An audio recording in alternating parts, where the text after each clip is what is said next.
அனைவருக்குமே வணக்கம். சற்று முன் கிடைத்திருக்கக்கூடிய ஒரு மிக மிக முக்கியமான செய்தி ஒன்று வெளியாகியுள்ளது. செந்தில் பாலாஜி ஆழ்துளை கிணற்றில் சிக்கிய மூட்டையாக 50,000 கோடி இது மாதிரி பார்த்தீங்கன்னா செய்திகள் வெளியே இருக்குது.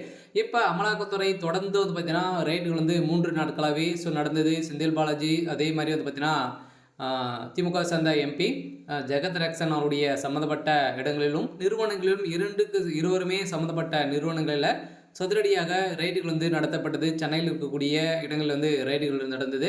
இந்த ரைடின் அடிப்படையில் சிக்கிய பணங்களும் சிக்கிய முக்கிய ஆவணங்களாம் பார்த்தீங்கன்னா சிக்கியிருக்கு அப்படின்ற மாதிரி அமலாக்கத்துறை தகவல் வெளியிட்டிருந்து இந்த நிலையில் அதிகாரப்பூர்வமாக இது வரைக்குமே எவ்வளோ கோடிகள் சிக்கியிருக்கு அப்படின்ற மாதிரி இப்போ வெளியிட்டிருக்கக்கூடிய அறிக்கையின் அடிப்படையில் தான் செந்தில் பாலாஜியுடைய ஆழ்துளை கிணற்றில் சிக்கிய பணங்கள் மட்டுமே பார்த்தீங்கன்னா 50,000 கோடிக்கு மேலே மெகா ஊழல் செஞ்சிருக்காரு அப்படின்ற மாதிரி இப்போ தகவல் வெளியே இருக்கக்கூடிய நிலையில் தான் இப்போ அதிரடியாக மீண்டும் செந்தில் பாலாஜி அவர்கள் சட்டத்துக்கு விரோதமான பண பரிமாற்ற வழக்கில் தான் சிக்கியிருந்தார்.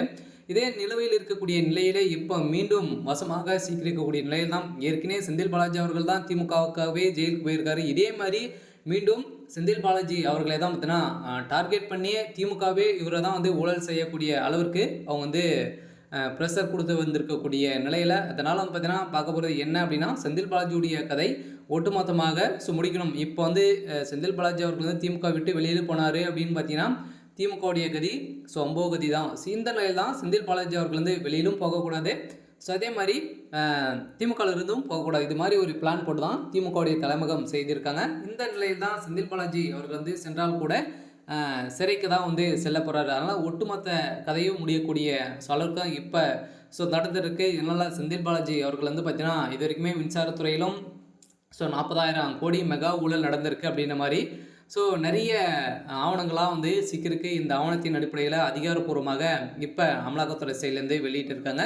இதன் அடிப்படையில் திமுகவுடைய தலைமையத்துக்கு மட்டுமே பார்த்தீங்கன்னா 1000 கோடிக்கு மேலே கிட்டத்தட்ட குறைந்தபட்சமே 1000 கோடிக்கு மேலே திமுகவுடைய தலைமையகத்துக்கே பார்த்தீங்கன்னா லஞ்சமாக பெற்றிருக்காங்க. கருப்பு பணமாக மாறி இருக்கு அப்படின்ற மாதிரி இப்போ தகவல் வெளியாகி வந்திருக்கக்கூடிய நிலையில் தான் இப்போ திமுகவுடைய தலைமையகத்து மீதே பார்த்தீங்கன்னா பார்வையில் விழுந்திருக்கு.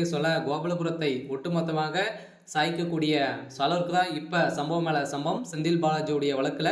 அதே மாதிரி திமுக சேர்ந்த அமைச்சர்களுடைய வீட்டில் அடுத்தடுத்து முக்கிய சம்பவங்களாக நடக்க போகுது. இப்போ தான் தொடங்கியிருக்கும். இதுக்கே திமுகவுடைய அரசு பெரும் அதிர்ச்சியில் தான் இருக்காங்க. அதே மாதிரி திமுகவில் தொடர்ந்து இது மாதிரி ரைடுகள் நடக்கும் அப்படின்ற மாதிரி அண்ணாமலை அவர்கள் தீவிரமாகவே இருந்திருக்காரு. இருந்தாலும் செந்தில் பாலாஜியுடைய ஆழ்துளை கிணற்றில் இது வரைக்குமே 50,000 கோடிக்கு மேலே சிக்கிருக்கு. இதன் அடிப்படையில் செந்தில் பாலாஜியுடைய கதை ஒட்டுமொத்தமாக முடிய போகுது. சரி, ஓகே. இன்னைக்கான அப்டேட் இதுதான். மறக்காமல் நம்மளுடைய சேனலை சப்ஸ்கிரைப் பண்ணி சப்போர்ட் பண்ணுங்கள். தேங்க்யூ.